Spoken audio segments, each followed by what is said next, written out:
छात्र साथीगण पूरे हरियाणा में भारत से आए अलग अलग सामाजिक संगठनों से किसान व मजदूर भाई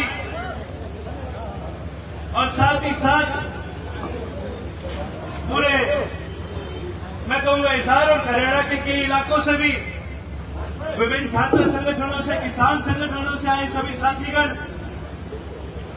सबसे पहले यहां पहुंचने पर आपको धन्यवाद भी दूंगा कि आपने मुझे बोलने का समय दिया।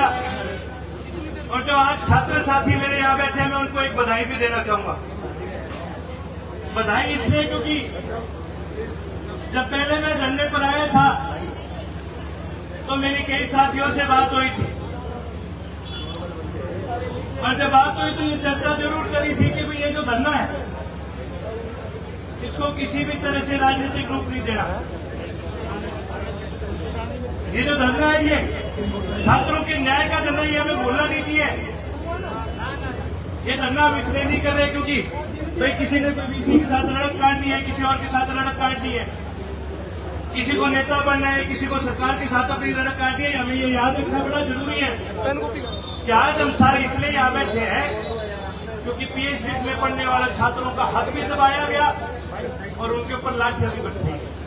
आज हम सारे उनके न्याय के लिए यहां बैठे हैं और बधाई इस बात के लिए क्योंकि सबने ये बात बड़ी मानी और उसका नतीजा ये निकला कि सरकार आपके द्वार 4 बार आ चुकी है आपसे बात करने के लिए। और आज भी मैं कोई मेरी तरफ से कोई लंबी चौड़ी बात करने के लिए नहीं आया। खुद एक छात्र होने के नाते, खुद एक जनप्रतिनिधि होने के नाते मैं एक बात जरूर कहूंगा, उसी पुरानी बात में मैं अपनी बात जोड़ने के लिए आया हूं। पिछले कई दिनों में यह आंदोलन बहुत बड़ा हुआ है और अब तो भारतवर्ष से बड़े बड़े नेता आपके पास आएंगे। मैं मेरे छात्र साथियों से एक बात जरूर कहनी चाहूंगा कि लक्ष्य न्याय का है, इसको भूलिएगा नहीं। बहुत लोग कोशिश करेंगे आपके कंधे पर अपनी बंदूक रख के चलाने का। मैं सभी छात्र साथियों से यही बात कहना चाहूंगा, कोई भी फैसला, चाहे आंदोलन आगे बढ़ाने का हो, चाहे आंदोलन को और मजबूती देने का हो, कोई भी फैसला जो आप सभी साथी लेंगे, मैं सिर्फ इतना कहना चाहूंगा कि भी इनेलो का और आईएसओ छात्र संगठन का एक एक साथी आपके साथ तन मन धन से पहले भी खड़ा था और आगे भी खड़ा है। मैं जिम्मेवारी ना देने आया ना लगाने आया, मैं जिम्मेवारी लेने आया हूं। मेरे पिता खुद इस यूनिवर्सिटी के छात्र रहे और मैंने खुद इस यूनिवर्सिटी की आवाज को विधानसभा में उठाने का काम करा है। यही विषय था जब मुझे पता चला भाई ये फर्जी डिग्री और फर्जी अवार्ड लेके इस यूनिवर्सिटी में बैठा है तो मैंने सरकार को भी बोलने का काम करा कि आपको भी शर्म आनी चाहिए। जो आदमी अपनी बात अगर झूठी करे वो कभी किसी का फायदा नहीं करता, किसी का हितैषी नहीं होता। मैं तो आपसे इतना ही कहूंगा कि मैं आज के दिन इस बात को अच्छी तरह समझता हूं कि जब किसी आदमी के हाथ में ज्यादा सत्ता आती है वो कितना क्रूर हो जाता है। उसी प्रकार से ये विषय बहुत क्रूर आदमी और इससे न्याय दिलाना, खास करके उन बच्चों को जिनके सर फोड़ दिए गए। हमें ये बात नहीं भूलनी चाहिए कि अभी भी कई बच्चे हैं जिनके सर से अभी तक उनके टांके नहीं खुले। 9 टांके लगे एक बच्चे के और झूठी रिपोर्ट क्या बनाएगी कि भाई आधे सेंटीमीटर का टांका लगाया था। ये बात हमें नहीं भूलनी चाहिए। मैं तो आपके माध्यम से यही बात एक बार फिर सुनाऊंगा, अपनी बात को मैं खत्म करने का काम करूंगा।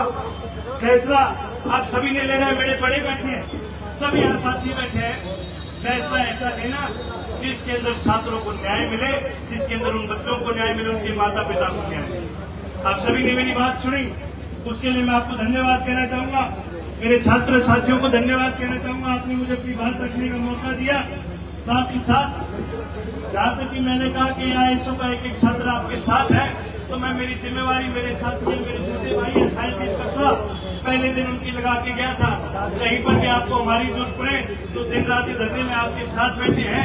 आप कभी भी इनको पकड़ लेना, इनको पकड़ लेना तो समझो सारी इनेलो और सारी आईएसओ आपके साथ है। सबने मेरी बात सुनी, उसके लिए बहुत बहुत धन्यवाद है।